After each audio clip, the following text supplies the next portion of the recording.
En este episodio hablamos con Ángel Branciforte acerca de los sueños. También tocamos un poco la psicología transpersonal, algunas diferencias entre las interpretaciones de Jung, las interpretaciones de Freud y lo importante que son esas informaciones que nos llegan a nosotros por medios que quizá a veces no consideramos, como los sueños. Así que para mí fue un placer tener esta entrevista con Ángel y espero que la disfrutes tanto como la disfruté yo. ¿Apretaste? No sé si sirve hacer esto. Pero bueno, gracias por estar acá. Un placer. Es un regalo. Y bueno, vamos directo a lo que estamos. Dale. ¿Qué son los sueños? ¿Cuál es la importancia de los sueños? Los sueños son parte del proceso de dormir. El proceso de dormir es un proceso absolutamente necesario para la vida, para la salud, y se produce a través de un mecanismo que se llama ritmo circadiano, ¿no? Ritmo circadiano cercano al día, ¿no? Nuestro cerebro tiene la capacidad de captar luminosidad, y cuando la luminosidad disminuye, entonces hay una estructura en el cerebro que empieza a generar melatonina, y la melatonina, entre otras cosas, es una inductora del sueño. Entonces empezamos a sentir ganas de ir a dormir, ¿no? Claro. El proceso de dormir implica por ahí varias fases del soñar. Yo a veces escucho que me dicen, yo no sueño. No es cierto. Todos y todas soñamos. Lo que puede pasar es que no recordemos. Claro. Por distintos motivos. Porque el material onírico es muy sensible y a veces uno despierta y tiene varias imágenes oníricas ahí presentes, se mueve un poquito en la cama o piensa en otra cosa y se diluye, ¿no? Claro. Pero si uno se entrena, si la persona se entrena, y de hecho me pasa con pacientes que sueñan mucho, entonces les sugerí que escribieran o que grabaran, y muchas veces graban en el celular lo que acaban de soñar y lo traen a la sesión, lo escuchamos y sobre eso, bueno, vamos generando algún tipo de discernimiento, de conocimiento y demás. ¿Qué es el sueño? Es el movimiento del psiquismo interno. Se produce a partir de nuestro psiquismo. Y es a partir de Freud que se empieza él es uno de los pioneros en traer el soñar a la ciencia, ¿no? De hecho, cuando él publica la interpretación de los sueños en el año 1900, para el psicoanálisis es como el nacimiento del psicoanálisis. Tremendo. Porque él allí explica, digamos, conceptos teóricos que eran hasta el momento desconocidos, ¿no? Claro, wow. Y es el primero que interpreta la actividad onírica, las escenas oníricas, pero conectado con la ciencia y con la posible resolución o el posible llegar a la conciencia de información que pueda ayudar en la resolución de problemática. Por eso él considera que los sueños pueden ser síntomas. De hecho, él los pensaba como síntomas, ¿no? ¿Síntomas en qué sentido? En el sentido de aparecer algo en la conciencia de quien ha soñado, recordar ese material y en la consulta, en la sesión, trabajarlo, y muchas veces era como pistas, señales para profundizar en el tratamiento psicoanalítico, ¿no? Él es el que interpreta desde ese lugar, pero la interpretación de los sueños tiene origen en la antigüedad. Si ustedes leen la Biblia, el Antiguo Testamento, hubo intérpretes, pero no en el sentido freudiano, sino en el sentido profético. Ah, ok. ¿Sí? Los sueños de, por ejemplo, Nabucodonosor, los sueños de Faraón, que eran interpretados, donde los intérpretes eran sujetos que uno estaba en la cárcel y otro preso que había sido liberado le comenta al faraón que había una persona detenida que interpretaba sueños. El faraón lo llama a la corte y le pide que interprete un sueño, el famoso sueño de las 7 vacas gordas y las 7 vacas flacas, y las 7 espigas gordas de trigo y las 7 espigas así muy pobres, ¿no? ¿Cómo es el sueño? El sueño del faraón. Del faraón. El faraón le cuenta que estando cerca del río ve que salen 7 vacas muy gordas, muy así abundantes en carne y demás. Y a continuación salen 7 vacas muy flacas, muy famélicas, que se comen a las 7 vacas gordas. Mirá, wow. En otra escena del sueño le cuenta que ve 7 espigas muy, muy gordas, muy, digamos, llenas de trigo. Y después aparecen 7 espigas también muy, muy desgarbadas, muy feas, que matan de alguna manera a las 7 espigas gordas. Mirá. El faraón estaba como muy angustiado por este sueño y le pide a José que se lo interprete.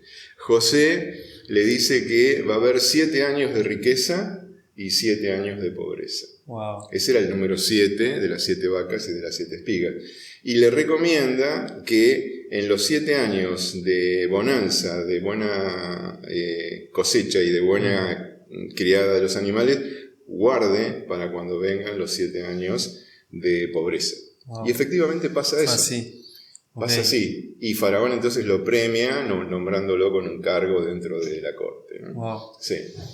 Y el sueño de Nabucodonosor le cuenta, creo que era Daniel el que interpretaba sueños para ese rey, le cuenta que había soñado con una gran estatua. El rey Nabucodonosor, ¿no? Okay. Esto está en el Antiguo Testamento. Okay. Que tenía la cabeza de oro, otra parte de plata, otra parte de cobre y las piernas y los pies de hierro, ¿no? Okay. 4 tipos de metales. Mirá. Entonces Daniel le interpreta que eran 4 reinos diferentes, que eran como 4 momentos de su reino, por el cual iban a pasar distintas cosas. Entonces, wow. Bueno, también se da algo de esto,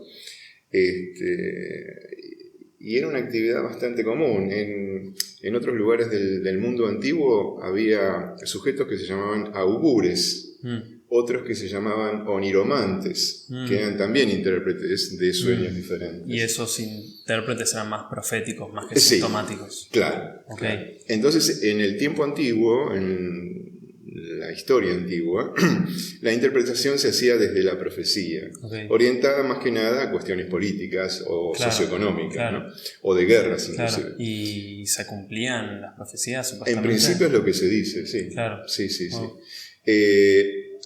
1900, un poco antes, porque Freud nace en 1856 y fallece en 1939 en Londres, escapando del nazismo, ¿no? Mira, no sabías. Sí, Jung nace en 1875 y fallece en 1961.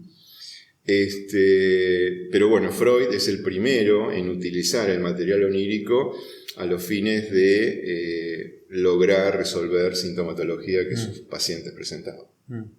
Wow. Sí. Jung tiene una mirada distinta. Jung sostiene que los sueños son mensajes del inconsciente. Porque él dice que la conciencia es, si bien es como muy abarcativa, pero está limitada, ¿no? Entonces, el inconsciente no es una especie de caldero en ebullición, como le decía Freud, ¿no? Caldero en ebullición de deseos prohibidos, de deseos incestuosos, instintivos. Como que Freud solo lo veía como algo malo, en algún sentido. Como que el contenido del inconsciente era un contenido que podía provocar mucho malestar y sufrimiento a quien portaba ese inconsciente, ¿no? Jung pensaba el inconsciente en 2 niveles. Freud no tenía esta distinción. Jung lo pensaba en un primer nivel al que llamaba inconsciente personal y un segundo nivel y más profundo, y esto es una innovación en todo lo que es la psicología de aquellos tiempos. Él llama este nivel mucho más profundo del inconsciente colectivo, que es un contenido que heredamos por pertenecer a la especie humana. Okay. Y en ese contenido del inconsciente colectivo están los famosos arquetipos. Okay. Wow. Y él decía que el inconsciente, desde su mirada, desde su teoría, venía a auxiliar a la conciencia de alguna manera. Los sueños eran una forma de arribar mensajes, permitidme la metáfora, a la playa de la conciencia, ¿sí? Porque el inconsciente es inconmensurable, es como el océano, ¿no? La conciencia es como una isla dentro de un océano, ¿no? Entonces él decía esto, que de alguna manera se volvía complementario a la conciencia, ¿no? Entonces las dos miradas eran muy, muy distintas respecto del mismo sistema psíquico, ¿no? Y el inconsciente personal de Jung tampoco es lo mismo que el inconsciente del que hablaba Freud. No. Él decía que podía haber algunas cuestiones que hubieran provocado sufrimiento, cuestiones traumáticas, pero no hacía tanto foco como sí lo hacía Freud. Claro. Él decía, por ejemplo, que en el inconsciente personal está la creatividad. Okay. Esta idea de hacer un podcast tuya sí. debe haber surgido de ahí. Total. De formas que solo vos podrías saber o no, o llegar a entender, ¿no? Y mismo con la danza que eso tiene con el inconsciente colectivo. Claro, claro. ¿Por qué? Si pensamos arquetípicamente, podemos asociarlo con la figura del comunicador. En todas las culturas hubo comunicadores. Hubo portavoces de los pueblos, de los clanes, de las familias. Entonces el arquetipo del comunicador es un arquetipo. Claro, que viene viajando intergeneracionalmente. Exactamente. Y ayornado los tiempos, ¿no? Claro. O sea, si el inconsciente personal fuera el océano y la isla fuera el consciente, o la conciencia, ¿qué sería el inconsciente colectivo? La profundidad del océano. Uf. Claro. Wow. El océano en su profundidad hay lugares donde no se sabe qué hay. Claro. Wow. Por eso Freud, cuando graficaba, porque Freud tiene dos momentos, un primer momento que se llama primera tópica y un segundo momento que se llama segunda tópica. En la primera tópica teoriza lo que es por ahí más conocido, consciente, preconsciente e inconsciente, y en la segunda tópica amplía estos conceptos y entonces ya enuncia una estructura de personalidad basada en tres instancias psíquicas: el ello, el yo y el superyo. Jung no hace esto. Jung dice que la estructura yoica es una estructura que surge a partir, como decía Freud también, pero Freud lo asociaba con la represión. Jung dice que es una instancia psíquica que surge a partir del proceso de socialización, que todos y todas transitamos. Como que la creación de la identidad se basa en cómo uno socializa. Y surge de lo inconsciente, porque un bebé es puro inconsciente. Claro. Freud lo llamaba ello, un bebé es puro ello. Mirá. Instinto, deseo, pulsión, necesidad de satisfacción inmediata. Claro. ¿No? Y eso es lo que uno ve, observa a un bebé y es esto, ¿no? Wow. A la primera señal de hambre el bebé trata de hacer que le den alimento, llorando básicamente. Total, ¿no? total. Ahora, para la psicología transpersonal, esa criaturita tan pequeñita está en lo que se llama la unidad, ¿no? Es uno con el todo, es total. Uno con el universo. Ahora, lo pierde eso. En el proceso de socialización se va individualizando. En algún momento dirá, yo soy Ángel. Claro. Wow. Yo soy Tute. Y ahí se crea el yo. Claro. Entonces allí, en este proceso de socialización, que es muy complejo, le van a pasar muchas cosas. Su cerebro va a continuar creciendo y va a continuar también evolucionando a partir de nuevos circuitos neuronales, porque toda la información que retenga necesita un sustrato neurobiológico. Y el cerebro lo construye a eso, se llaman engramas, y es con lo que vamos evolucionando. Wow. Serían como patrones neuronales de comportamiento. Sí, que después van a ser patrones neuronales de comportamiento. Las conductas automáticas. Claro. Hablar, escribir, manejar, bailar, practicar yoga o lo que sea. En algún momento uno lo aprende, ¿no? Lo tiene que hacer de alguna manera con cierto esfuerzo, cantidad de energía, pero en otro momento, cuando el cerebro ya grabó toda esa información y construyó nuevos circuitos, voy a hacer yoga y hago todas las asanas que tengo que hacer, claro, sin ni siquiera pensar ahora, después. claro. ¿No? Wow. Un músico hace lo mismo. Total. Los músicos, yo tengo hijos músicos, y ellos van y tocan, y no tienen una partitura delante. Toda esa información acerca de la música, toda la complejidad que la música tiene, está grabada neurológicamente en sus cerebros. Wow. ¿Qué otra cosa tiene que hacer el bebé? Aprender el idioma. Claro. Tremendo aprendizaje. Aprender a cómo manejarse socialmente dentro de la cultura en la que ha nacido. Wow. Aprender a reconocer los roles jerárquicos que hay en la familia. Total. ¿No? Y cada vez le va sumando más complejidad. Entonces, en ese tránsito del proceso de volverse humano, porque el bebé se vuelve humano con otros humanos, Claro, pues si no es como el todo. sale del todo, tiene que salir del todo, así como tiene que perder el paraíso de la panza de su mamá para nacer, si no muere. Morimos a un estado, pero entramos a otro estado, ¿no? Total, los escorpianos. Claro. Entonces, en ese proceso de nacimientos y muertes, el bebé va evolucionando y va construyendo además no solo la incorporación del lenguaje, sino un modo comunicacional, y también toda esa información que va recibiendo y va procesando, van dando la materia prima para, lo voy a decir metafóricamente, construir los ladrillos fundantes de la personalidad. Claro. Wow.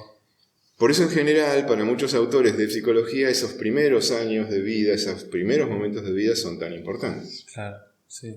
Tremendo. Construyen todo, los pilares de todo lo que uno es. Tal cual. Toda esa información que acumulamos a lo largo de décadas, todo el transcurrir de lo cotidiano, es material para soñar. Todo lo que venimos acumulando desde el comienzo se puede convertir en material para soñar. Con el agregado de complejidad, Jung hablaba de sueños luminosos, sueños que te dejan en una posición de decir, wow, ¿y esto? ¿Cuál es la definición de luminoso? Lo más parecido es a algo sagrado, misterioso, desconocido, claro, algo que grandioso, impacta, claro, que te conmueve, ¿no? Claro. Sí, así. Y a veces pasa que uno tiene sueños donde hay escenas, donde hay una persona, un personaje que te hace como mucha pregunta, ¿no? Entonces, Jung prestaba atención a esas cuestiones. Wow. ¿Y Jung lo veía como algo más sintomático o algo más profético? No, él lo veía como más colaborativo con la conciencia. Claro. También, si ustedes, por ejemplo, leyeran algunos libros de él, por ejemplo, Recuerdos, Sueños, Pensamientos, que es una especie de, que lo nombran antes también, ¿no? De autobiografía, o El hombre y sus símbolos, o textos de su teoría puntualmente, él habla de varios tipos de sueños. Algunos sueños que son anticipatorios, por ejemplo, de patologías. Cuenta que en algunos pacientes, cuando le relataban un sueño, él percibía que podía haber algo peligroso que se estuviera gestando. Mira, wow. Y relata un par de sueños donde una niña y un hombre de mediana edad, creo, mueren. Y se da esa cosa intuitiva que él tenía, ¿no? ¿Él tuvo ese sueño? Sí. Él escuchando un sueño que la niña contaba y escuchando un sueño que este hombre contó, él empezó a pensar que podía ser como la antesala de algo grave que les podía pasar a estas personas y finalmente murieron, sí. Mira, ¿sabes cómo habían sido los sueños? ¿Te acordás?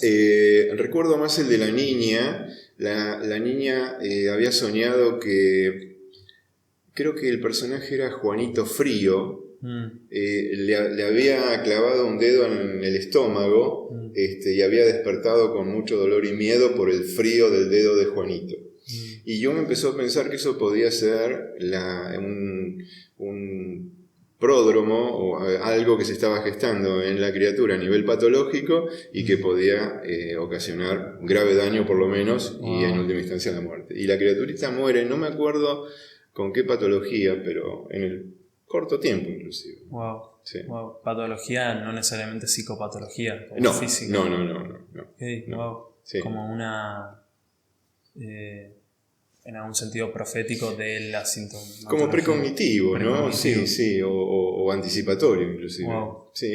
Jung relata unos cuantos sueños de él en algunos libros que son súper interesantes para leer y bueno, para pensar desde el propio soñante que soy, ¿no? Total. Y él... Algunos de los que menciona son así también anticipatorios de algo patológico. Sí. Una vez viajaba, no me acuerdo si él era suizo, ¿no? Viajaba creo hacia los Alpes o algún lugar así, iba en tren y de pronto queda así como en una somnolencia y empieza a tener imágenes de algunas calles de algunas ciudades de Europa donde empezaban a correr ríos de sangre. Y queda como muy impactado por ese sueño, ¿no? Y también queda impactado por otra cosa, porque sus pacientes le traían sueños y textos donde aparecía Wotan. Wotan era el dios de la guerra para los nórdicos. Mirá. Entonces él empieza a pensar que algo muy grave iba a pasar. Wow. Esto fue antes de la Primera Guerra Mundial. Wow. Claro. Sí. Wow. O sea, no solo serían patologías del individual, sino que patologías colectivas se pueden ver. Sí, eventos colectivos, sí. Wow. Sí, también. Wow. El psiquismo en gran parte es un misterio. En gran parte, porque la conciencia, con todo lo que puede ser, es limitada. Totalmente. De hecho, nosotros la limitamos. Ken Wilber, un autor transpersonal, muy linkeado con Jung, entre otros, dice que nosotros colocamos las fronteras de nuestra propia conciencia. Mirá. En función al sistema de creencias que cada uno y que cada una tiene. Mirá. Son limitaciones. Digo, no, bueno, yo creo hasta acá. Claro. Okay. Y todo ese hasta acá va a ser lo que me define a mí. Wow. Él dice que con el trabajo apropiado, esa frontera, esa línea de frontera se puede desplazar. Mirá. Y ampliar el estado de la conciencia. Por eso la psicología transpersonal habla de diferentes estados alterados de conciencia. Wow. Claro. Y se va ya para otro lado, porque incluye la cuestión de la espiritualidad. Claro. El psicoanálisis y el conductismo con la espiritualidad, pero yo creo que si a Freud le hablaban de espiritualidad, sacaba, no sé, una cruz, bueno, era judío, ¿no? Imagínate otra cosa, pero una ristra de ajos, porque era como si hubiera un vampiro. Claro. ¿No? Claro, porque para su pensamiento la espiritualidad era un estado de inmadurez. Mirá, qué locura, Sí, ¿no? sí, como... ¿Por qué? Bueno, porque la espiritualidad... Hay muchas formas de recorrer los senderos espirituales, ¿no? La forma clásica es a través de los credos, el catolicismo, el islamismo, el judaísmo, etc. Y ahí se propone la existencia de un ser superior, amoroso, cuidador, etcétera, etcétera. Y eso es como cuando un niño tiene a su papá y a su mamá. Total. Él lo asociaba un poco ahí. Total, sí. De hecho, no creía en el misticismo. Él cuando hablaba del misticismo decía ese oscuro barro del misticismo. Mirá. Jung se zambulle en el misticismo. Claro, wow. Y... Es más amplio. Es más amplio, claro. Total. ¿Y dentro de los estados alterados de conciencia que habla Wilber se incluyen los sueños o no? Son parte, él lo toma esto también desde la mirada junguiana, desde la psicología analítica junguiana, como también mensajes que tratan de llegar a la conciencia para que la conciencia acuse recibo del mensaje. ¿Cuál es el problema? Y esto Jung es muy claro, ¿no? El ego. El ego es como el yo de superficie. Por eso Jung habla de un ego y de un yo profundo de la personalidad, ¿no? El ego es esto que somos, vos y yo, en lo cotidiano y demás. Y cuando el ego no está educado, es como que nos agarra de la nariz, ¿viste? Como el toro que tiene una argollita acá y lo van llevando. Bueno, algo así. Total. Entonces, es el sujeto que a veces queda entrampado en telarañas neuróticas propias o de otras personas. Claro, wow. El que a veces siente que no puede, que vivir es demasiado difícil, que no alcanza objetivos, que no puede alcanzar objetivos. Se piensa como un sujeto empobrecido, que no tiene recursos. Y a veces hay egos que son como más distractores, entonces van a la superficie, lo voy a poner en términos modernos, fiestas electrónicas, consumo de sustancias, alcohol, obviamente trabajan, estudian, pero también están como muy distraídos, ¿no? Esos son egos no educados para esta mirada, ¿no? Jung dice que a partir de la segunda mitad de la vida, más o menos 40 años, se inicia un proceso de individuación, donde el sujeto empieza a darse cuenta, empieza a hacer una especie de balance de lo que hizo hasta allí, de cómo está, de cómo se siente. No es raro que en esas edades aparezcan sentimientos, si la persona está en pareja, de revisar la pareja, revisar qué le ha dado la pareja, qué no le ha dado, qué necesita, qué no necesita. Y es una época como de una revolución interior muy fuerte. Y también... Donde se busca, en vez de ir a solo la superficie del yo, que sería el ego, como ir un poco más a las profundidades.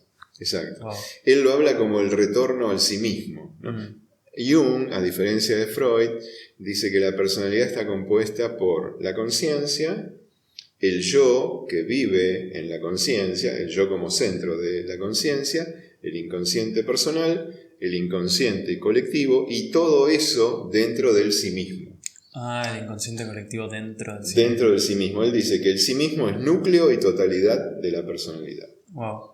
De esto habla mucho Nante también y lo hace de una manera muy interesante. Sí, hablamos de eso un poco. Okay. Sí, maravilloso. Sí. Y entonces vos decís que este océano del inconsciente trae al yo informaciones a través de los sueños. Sí, es como cuando una persona está en la playa, en una playa, ¿sí? Y llega una botella o varias con mensajes adentro. Claro, wow.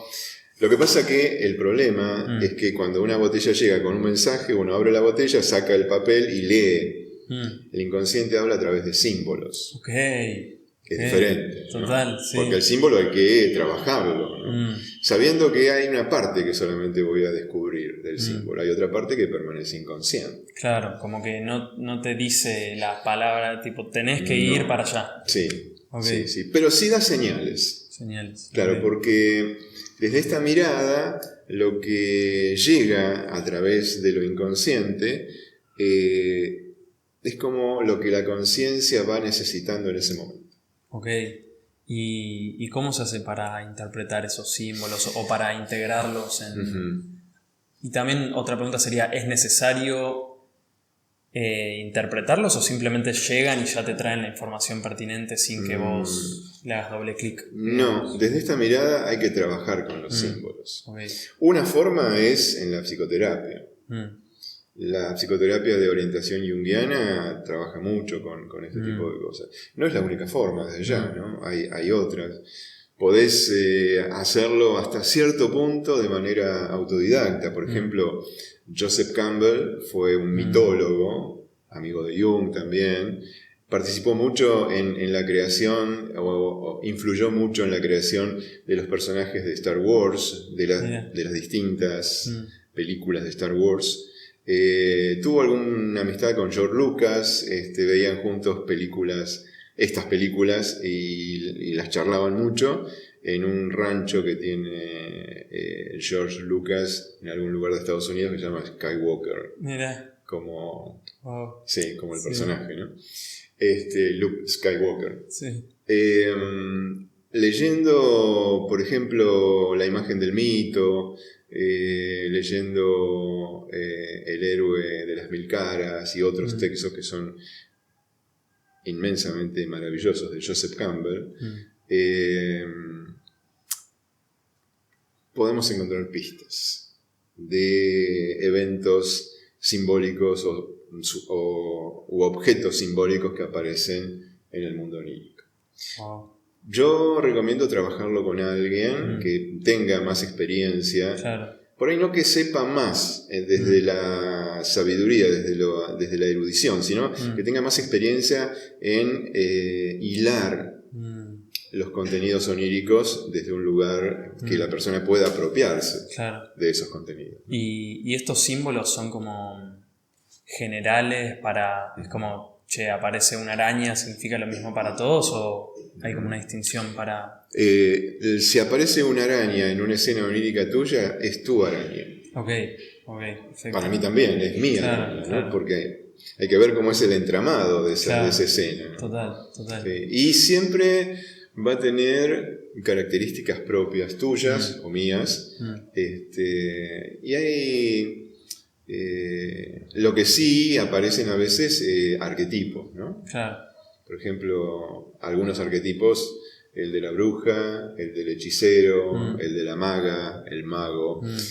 Los 22 arcanos del tarot, bueno, son figuras arquetípicas también, para ponerlo en un contexto un poco más conocido. Y los sueños a veces traen como si te dijera trampas, o sea, o siempre es contenido nutricio para que si se lo trae a la orilla del yo, nutre, o sea, siempre es nutritivo o a veces es como... ¿Por qué usaste la palabra trampa? Lo pensé porque quizás uno se pone a analizar sus sueños. Sí. No es el sueño, es el análisis erróneo de los sueños, quizás sería la trampa. Como no, esto significó... Es probable. Pero hay un detalle, es muy interesante esta palabra que pusiste allí, ¿no? Trampa. Porque están las defensas, mis defensas, que por ahí me van a permitir llegar hasta un punto en el análisis. Y después voy a necesitar de otro que me ayude a cruzar más líneas de frontera, por decirlo de alguna manera, ¿sí? Claro. Freud decía, los sueños son la vía regia de acceso al inconsciente. Él decía que cuando él o la paciente relataba un sueño, bueno, eso le iba dando material inconsciente a él, ¿no? Claro. El modo de abordaje del material onírico en Freud y en Jung eran diferentes. Freud trataba de encontrar pistas, señales conectadas con lo sintomático que la persona traía para resolver, ¿no? Jung lo pensaba, no descartaba esto, pero lo pensaba más como mensajes o señales que trataban de hacer una especie de despertar de la conciencia para que pudiera trabajar o darse cuenta de algo que no estaba llevando adelante de la manera adecuada. Claro. ¿No?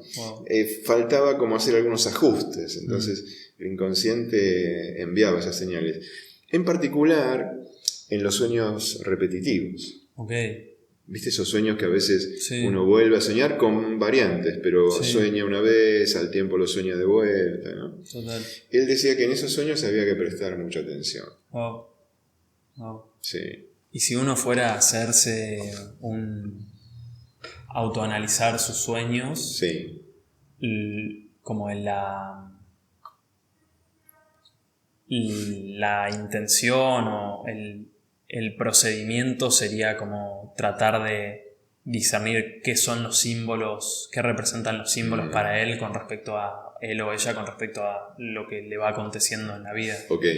El sueño es personal, ¿sí? Siempre es personal. Todos los componentes oníricos son personales, son míos, ¿no? Por eso yo te decía, tu araña es tu araña, mi araña es mi araña. No es por egoísmo. La mía puede tener pelito para contar. Claro, o puede tener un pelito parecido a, no sé, Jimi Hendrix. ¿No? Y la mía puede tener un pelito parecido a, no sé, a David Gilmour cuando era joven y empezó a tocar en Pink Floyd, ¿no? Bueno, son detalles, ¿no? Claro. Siempre se escucha el relato onírico, ¿sí? Desde la mirada de Freud, él decía que hay dos lecturas. Una es la del contenido manifiesto, yo te cuento mi sueño, y en ese contarte mi sueño, el analista trata de meterse en el contenido latente del sueño, el significado, lo simbólico. ¿Sí? Jung tenía en cuenta esto también, no de la misma manera, pero sí trabajaba mucho con su paciente, tratando de guiar a la persona para que pudiera dar información sobre componentes del sueño sin perder la globalidad del sueño. ¿Sí? Wow. Soñé con una bruja que me esperaba al final de una calle, estoy fantaseando, ¿no? ¿Sí? Claro, para que quede claro, ¿no? Y a medida que yo me acercaba a la bruja, percibía mucha maldad, mucha malevolencia, empezaba a ver detalles de su rostro que era horrible, que era terrorífico. Esa es mi bruja. Entonces ahí, si yo fuera con un relato onírico así, bueno, un terapeuta junguiano empezaría a indagar, a hacerme algunas preguntas, y empezarían a salir cosas. Freud usaba la libre interpretación, le pedía a su paciente que despejara la conciencia de censura, que dijera, manifestara todo lo que llegaba a la conciencia, ¿no? Freud era muy bueno hilvanando material de la conciencia, que llegaba a la conciencia, ¿no? Lo llamaba la técnica libre asociación, ¿sí? Era excelente en eso, ¿no? Hilvanando la libre asociación. Claro, el soñante decía una palabra y él tomaba esa palabra y como ya conocía datos de la historia del soñante, por ahí esa palabra era significativa para él porque la linkeaba, dicho en términos modernos, con algo de lo que el soñante, de lo que el paciente había traído en otro momento. Wow. Esto después, ¿no? Esto que usted me contó que pasaba en su sueño, ¿tendrá algo que ver con aquella otra cosa que me contó en aquel momento, referida a tal situación o tal persona? Total. Entonces ahí va armando una interpretación. Y eso sería más un arte que una ciencia. Está dentro de la ciencia, pero es interesante la palabra arte. Es trabajar con el material onírico, pero no en un sentido artístico, porque también se puede trabajar así. Yo conozco gente que pinta y a veces inicia un cuadro con algo que soñó, con un personaje que ha soñado. Claro. Conozco a una persona que soñó con un ojo y que del ojo salía un delfín y bueno, empezó a armar una trama de sentido, porque eso también es importante, la trama de sentido, y empezó a armar un cuadro con eso que había soñado. ¿Sí? Tremendo. También. Decía lo del arte, digo como el arte en el terapeuta, como de el arte o la habilidad o la intuición de poder unir los hilos de distintos lugares y decir, bueno, esto significa esto y aquello y se conecta con lo otro. Sí, es válido, sí, claro. Antes yo te dije que es artesanal, ¿no? Yo humildemente considero que mi trabajo es artesanal porque es con cada persona, ¿no? Y el material que cada persona trae es único también, es de esa persona, ¿no? Total. Y recién mencionaste un concepto que dijiste que era importante, el de cuando estabas hablando del ojo. Sí, la trama de sentido. Sí, ¿qué es claro. La trama de sentido es muy, muy interesante porque todas y todos vivimos en una trama de sentido personal. Siempre es así, ¿no? Esa trama de sentido es todo aquello que somos. Todo aquello que nos mueve, nos empuja, nos direcciona hacia la vida. Hay una trama de sentido en vos que te llevó en algún momento a pensar en este podcast. Claro. Hay una trama de sentido en mí que me llevó yo soy docente también, a hacer docencia y también a ser psicoterapeuta y hacer otras cosas, ¿no? Ella que hace yoga o que practica yoga o que este es un lugar para yoga, bueno, eso va desde su propia trama de sentido. ¿Cuál es el punto? Jung hablaba de otro concepto que es la sincronicidad. Esas coincidencias, ¿no? Que uno llama coincidencias. Él decía, y Nante también habla de esto, que la trama de sentido interna, cuando conecta con la trama de sentido externa, en esa intersección se produce el hecho sincronístico. Y tiene una característica que me conmueve de alguna manera. Es como que pasa algo que es necesario que me pase a mí. Que por ahí para otro no tiene ningún sentido. Para mí sí lo tiene, ¿no? ¿Y cómo se conecta en la trama de sentido individual con la externa? En el devenir del ser. En el devenir de lo cotidiano. Porque lo que también, es interesante esto, lo que hay que entender, que mi vida transcurre en la cotidianidad. Ahí. A veces hay personas que empiezan a sentir que necesitan un camino conectado con la espiritualidad y empiezan a pensar viajes a la India, al Tíbet, un año en un ashram o en un lamasterio. Está buenísimo lo que lo puedan hacer, obvio. Sí. Pero si nacimos acá, parece que hay algo que desarrollar acá. Totalmente. ¿No? Y a veces eso, que insisto, no estoy censurando ni criticando nada, pero a veces, pensado más en profundidad, esos viajes que pueden ser también enriquecedores, en algún punto se vuelven como distractores. Totalmente. Porque si yo voy a la India y realmente me sumerjo en un ashram y hago todo lo que es la filosofía del ashram, meditar, ayunos, dietas sin ningún tipo de carne, etcétera, etcétera, estoy haciendo el trabajo. Ahora, si yo voy a la India y digo, bueno, sí, voy a ir el fin de semana al ashram, ¿sí? Después hago otras cosas, es como más un distractor. Total, ¿no? Y también algo que... Pero, ojo, es mi interpretación. Total, ¿no? Sí. Y algo también de mi Gracias. interpretación es como que...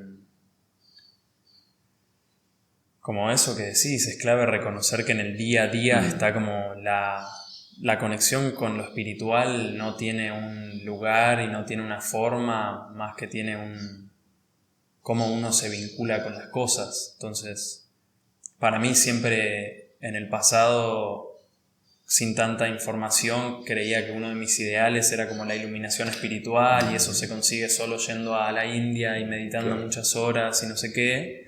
Y después conectando con informaciones como las de Ken Wilber y otras cosas, fui reconociendo que no es que vas a la India y llegas a un estado y te mantenés ahí y después se te rompe un vaso y no te importa nada y se te muere y es como, sí, total. Como, no, y esto que citaste a Ken Wilber, él en La Conciencia Sin Fronteras dice, en el primer capítulo del libro, que se llama ¿Quién soy?, dice que la experiencia mística puede ocurrir en cualquier momento.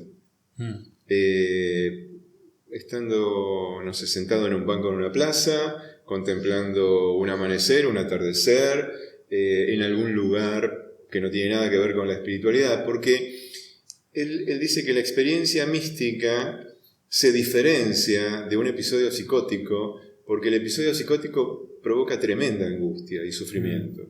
La experiencia mística te deja en un estado que lo menos que sentís es una conexión profunda con todo el universo, con el todo.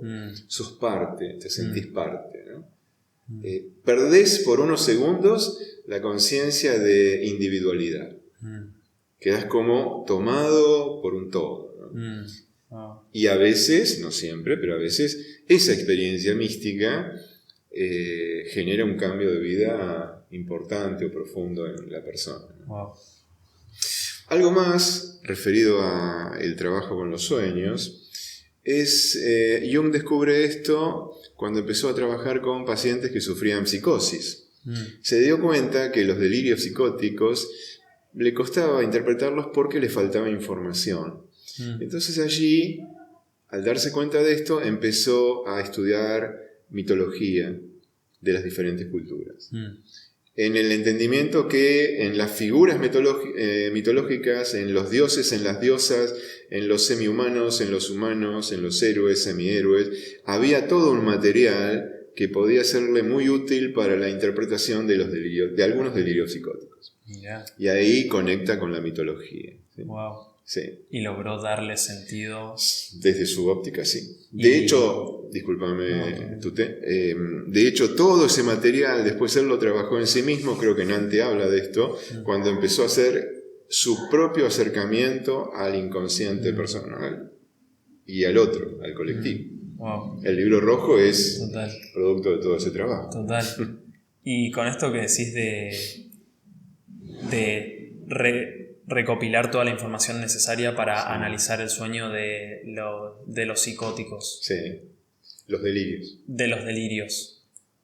Después eso lo pudo usar como para que deje de considerarse tanto delirio y pase a ser como que disminuya en algún sentido la psicopatología. Cuando hay una patología como la esquizofrenia, es una patología muy grave, gravísima, que no se resuelve, se mantiene de por vida. Lo que puede ocurrir es que si la persona está medicada adecuadamente y toma él o los fármacos tal como fueron prescriptos, pueda tener una buena calidad de vida, pueda trabajar. Yo en la facu tenía una compañera que siempre preguntaba, ¿se podrá casar? Y se puede casar también, sí. Puede llevar adelante una vida de familia y demás, pero a veces la persona se siente bien, tiende a dejar la medicación y puede aparecer un nuevo episodio psicótico. Y eso, Jung, cuando interpretaba como estos sueños, ayudaba como a alivianar la psicosis en algún sentido. Parecía que por lo menos podía entender más a esos pacientes, claro. ¿no? Porque, ¿qué pasa con... Para que se pueda determinar o diagnosticar psicosis, se tiene que haber por lo menos 2 eventos puntuales. Idea delirante o alucinación. Las alucinaciones tienen que ver con lo sensorial. Hay auditivas, hay visuales, hay olfativas, hay gustativas y hay táctiles. ¿Sí? Tienen que ver con nuestros órganos sensoriales. La idea delirante es una idea que empieza a gestarse en la persona, porque la esquizofrenia hay 2 formas. La esquizofrenia, digamos, típica, que empieza en la adolescencia o puede empezar en la adolescencia, y una que se llama tardía, que puede empezar alrededor de los 30 años. Y empieza con o un delirio o una alucinación. Por ahí la persona se queda así, sentada, mirando una pared en blanco y se queda horas mirando algo que solo la persona ve. Por ahí alguien le pregunta y dice el punto negro. ¿Sí? Y ve el punto negro. ¿Por qué lo ve? Porque la alucinación es una proyección del mundo interno del sujeto en el mundo externo. La persona no es consciente de esto. Entonces ve y siente y discute a muerte que eso está allí, que el punto existe allí. Está fijado en que eso está ahí. Sí. Me parece súper interesante que lo menciones y también que hayas mencionado esto de Ken Wilber y el límite entre la conexión mística y el delirio psicótico. Como conozco varios seres y bastante literatura que, por ejemplo, dentro del misticismo practican la clarividencia, otras cosas así, que en algún sentido es ver cosas que no están, es tener pensamientos que parecerían delirantes, pero como que es encauzado desde un marco como en el cual el sujeto acepta lo que le ocurre, puede como dirigirlo con... Sí, o también, mira, con lo que decías me hiciste acordar de una paciente que tuve hace unos años atrás, una mujer de 30 y pico de años, profesional, trabajaba en el mundo de los laboratorios. Hacía mucho tiempo ya que veníamos trabajando. Estaba en pareja, digamos, una persona que llevaba una vida saludable. Una vez viene y me cuenta, bastante asombrada, que salió de su box, era un pasillo largo con muchos boxes, salió de su box, iba a ir hacia la derecha y sale y hace esto y de pronto ve una figura fantasmática que se le acerca. ella dice, yo le pregunté, ¿era un hombre o una mujer? Era una mujer, me dice. Y se le acercó un poco y se diluyó. Wow. Alguien que no tiene un conocimiento más abarcativo puede empezar a sospechar de una alucinación. Me sigue relatando y me dice, ¿y sabes qué fue lo más loco? No, le digo, ¿qué fue? Que después, en la hora del almuerzo, se lo comento a un par de compañeros y me dicen, sí, es fulana, la hemos visto varios. ¿Mira? Entonces le digo, parece que fulana es parte de la empresa. Claro. Y no se sabía origen, etcétera, etcétera. Pero el punto es este. Una persona me cuenta esto, ¿sí? Entonces, con una mente cerrada, ortodoxa, puedo ir por el lado de la psicopatología. Claro, que es muy fácil clasificar ahí rápidamente. Y a veces sí, ¿viste? Pero con una mente un poco más abierta, que yo no vea planos dimensionales diferentes a no necesariamente no existen. Yo no le doy sentido al mundo, en todo caso le doy sentido a mi mundo. Total. ¿No? Y hasta ahí llego. Pero claro, los físicos cuánticos dicen que hay infinitos universos. Yo puedo percibir Total. Digo, total. bueno, Sí, está. sí. Ok. Entonces, ¿a qué voy con esto? No caer en la ortodoxia y ya rotular o condicionar, sino tener una mente abierta. Total. Que me permita, desde ese lugar de apertura, profundizar más con la persona. ¿Sí? ¿Qué le provocó? Porque no se trata de empezar a indagar sobre el fantasma. Permitime que lo llame así. No, ¿qué le provocó el fantasma a ella? Total. Ese es el punto. Total, es como si fuera un sueño mientras estaba despierto. Pongámoslo en esos términos, claro. Tremendo. Sí. Tremendo. O estas personas que dicen que reciben mensajes. Hace poco alguien me mencionó a una mujer que está en YouTube y ha ido a algunos medios que puede ver o recibir mensajes de gente que ha fallecido. Y a veces en una entrevista que le hacían a gente del público, ¿podría estar armado? Sí, podría estar armado. Bueno, me dejó el signo de interrogación ahí, total. Sí. No me afecta que esté armado o no. Le dijo a una mujer del público, le dio un nombre y le dijo que me está diciendo que te comunique que está bien, que no lo extrañes, que no llores porque está bien donde está, y le dio toda una serie de cosas. Wow. Yo no escucho eso, pero ¿soy razón suficiente para negar la existencia de estadios de sensibilidad neurológicos, si querés, o psíquicos, para que otras personas puedan sentir, conectar, recibir eso? No. Total, y no sé cómo lo había llamado, la trama de sentido. La trama de sentido mía en este momento es el podcast, la tuya es la docencia, no sé qué, y quizá otra trama de sentido es canalizar gente muerta. Sí. Y acá hay otra cosa muy importante también, que también hace que puede hacer a contenidos de escenas oníricas. Y Jung habla mucho de esto, y Joseph Campbell también habla mucho de esto, que es el héroe o la heroína, ¿no? Dependiendo si es hombre o mujer. Ellos dicen que en algún momento de la vida podemos sentir el llamado. El llamado puede ser algo en un sueño, una escena de un sueño, un mensaje que me queda muy claro en la conciencia como resto diurno, como resto onírico en la vida diurna. Puede ser una frase leída en un libro, puede ser una escena de una película, puede ser una sensación. Jung decía, cuando el ego hace silencio, se aproxima al umbral entre la conciencia y el inconsciente, y a veces se escucha la voz del espíritu de la profundidad, ¿no? Lo decía muy poéticamente. ¿Sí? Claro, el ego en general no hace silencio. Un ego no educado está casi permanentemente en una especie de fiesta electrónica. No, claro. Ahora, un ego que empieza a educarse, un ego que se permite el silencio, que practica, por ejemplo, meditación o algún tipo de yoga o lo que sea, es un ego que empieza a estar en otra sintonía.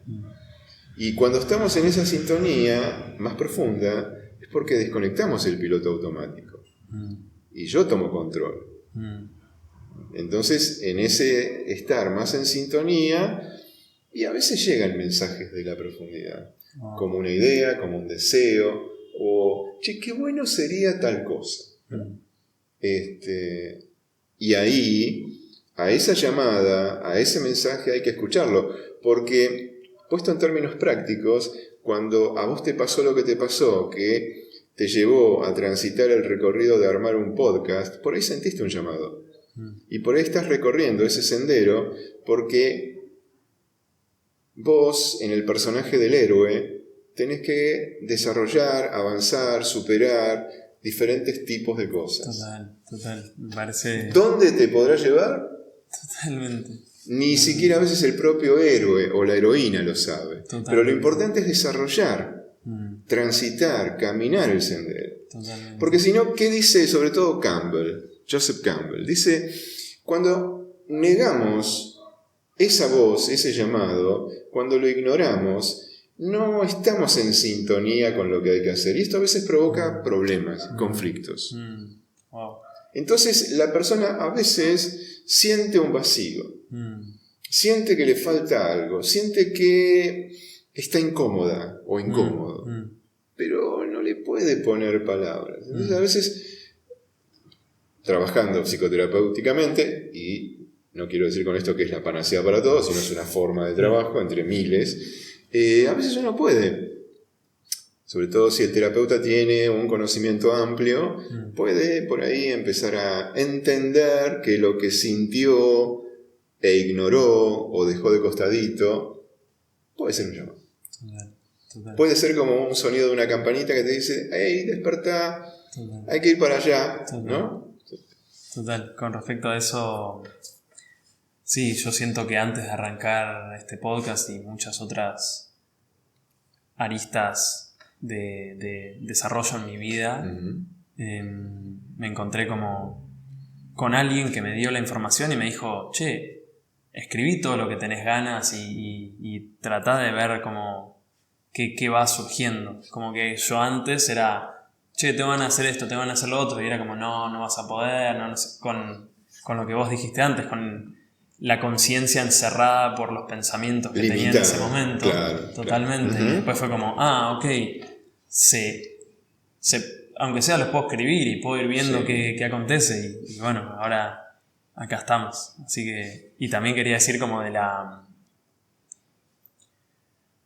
magia de los obstáculos, como creo que no sería divertido, o casi que no estaríamos acá si pudiéramos hacer así y todo aconteciera. Sí. Como siento que gran parte del camino del héroe y del desarrollo individual y también colectivo es como encontrarse como uno puede con esos obstáculos que van apareciendo, como esos momentos de que no hay obstáculos, después volver a recordar, mirá los obstáculos que hay, y como recibirlos como bendiciones, que decía Bernardo también. También, exactamente. Páez Vilaró decía, el obstáculo era solo un estímulo. Total. ¿No? Pensarlo así también. Total. Claro, no quedarse amedrentado cuando aparece el obstáculo. Bueno, ok.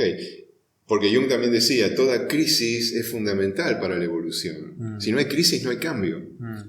Si uno está, sí, no en una línea plana, porque una línea plana es la muerte, ¿no? Pero si uno está en su zona de confort, ¿no?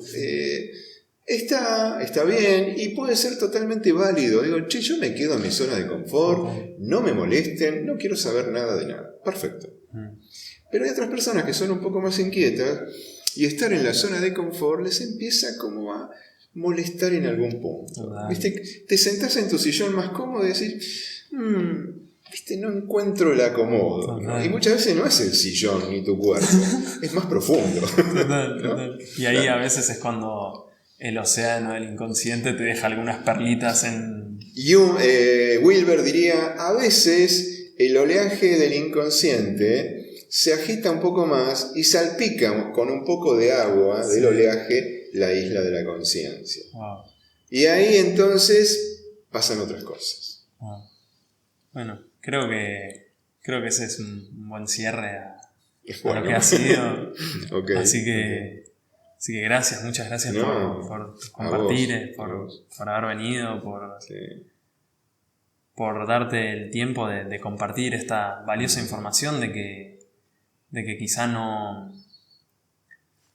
Tantas cosas que nos pasan que tomamos por sentado, como por ejemplo los sueños, que pueden llegar a ser como un atisbo de un nuevo camino, algo profético o algo que nos viene a ayudar en el proceso de sanación de una cosa. Sí, Jung decía que si uno se tomara el trabajo de escribir los sueños, no importa que sea un sueño completo, un fragmento, algunos sí, algunos no, con el correr del tiempo, pasado bastante tiempo y mirado en retrospectiva, encontraría la trama de sentido de lo que significaban esos sueños, ¿no? Encontraría un sentido a esos sueños. Una última cosa, yo a mis alumnos y alumnas siempre los y las aliento a que inicien un viaje de autoconocimiento. Eso me parece que es un gran trabajo que tenemos que hacer los y las Homo sapiens para poder avanzar en la evolución de una manera menos tóxica, menos depredadora. Homo sapiens es el animal en la escala más depredador que existe. Esto hay que cambiarlo.